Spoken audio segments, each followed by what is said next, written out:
साथियों नमस्कार, यशोमंगल में आपका बहुत बहुत स्वागत है। श्री भीमाशंकर ज्योतिर्लिंग भगवान शिव के 12 पवित्र ज्योतिर्लिंगों में से एक है।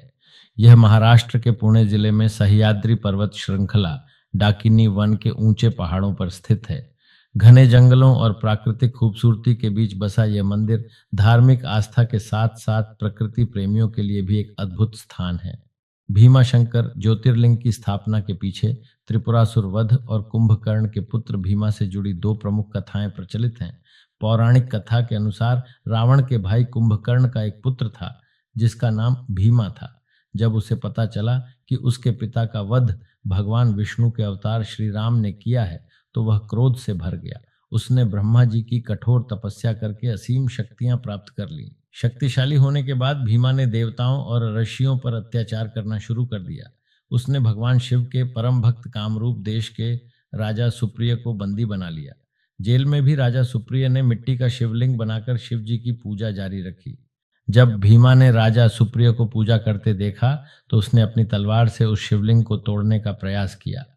जैसे ही भीमा की तलवार शिवलिंग पर लगी, स्वयं भगवान शिव वहां अत्यंत रौद्र रूप में प्रकट हो गए।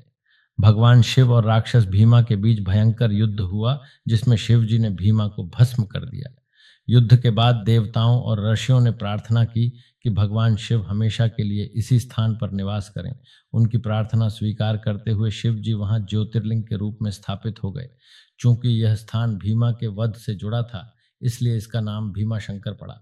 भीमाशंकर मंदिर प्राचीन और आधुनिक वास्तुकला का एक सुंदर मिश्रण है। यह मंदिर मुख्य रूप से नागर शैली नॉर्थ इंडियन स्टाइल में बना हुआ है जिसमें कुछ प्रभाव इंडो आर्यन शैली का भी दिखाई देता है।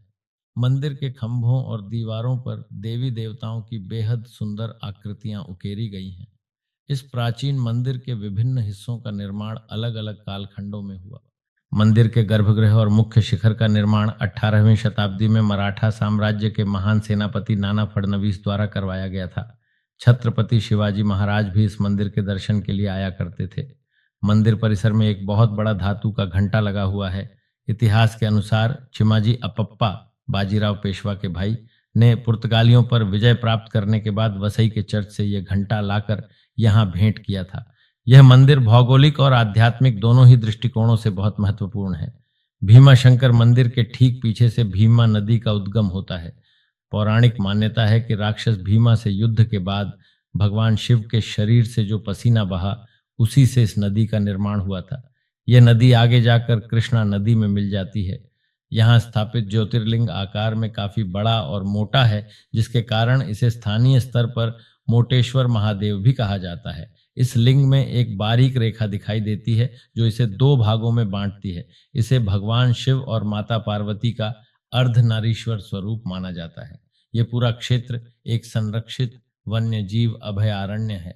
यह स्थान महाराष्ट्र के राज्य पशु शेखरू विशाल गिलहरी के लिए प्रसिद्ध है जो केवल इसी क्षेत्र के ऊंचे पेड़ों पर पाई जाती है। श्रावण मास, सावन और महाशिवरात्रि के दौरान यहाँ का माहौल देखने लायक होता है। चारों तरफ पहाड़ों से गिरते झरने, हरी भरी वादियां और गूंजते हर हर महादेव के जयकारे भक्तों को एक अलग ही लोक का अनुभव कराते हैं। शिव पुराण के अनुसार भीमाशंकर ज्योतिर्लिंग को डाकिनी क्षेत्र का ज्योतिर्लिंग कहा गया है। हालांकि असम के कामरूप और उत्तराखंड के काशीपुर में भी भीमाशंकर होने के दावे किए जाते हैं, लेकिन डाकिनी वन क्षेत्र होने के कारण महाराष्ट्र के इस भीमाशंकर को ही प्रामाणिक ज्योतिर्लिंग माना जाता है। साथियों, यदि आपको हमारी बात अच्छी लगती है लाइक करिए, सब्सक्राइब करिए, आगे फॉरवर्ड करिए और कमेंट्स जरूर डालिए। धन्यवाद।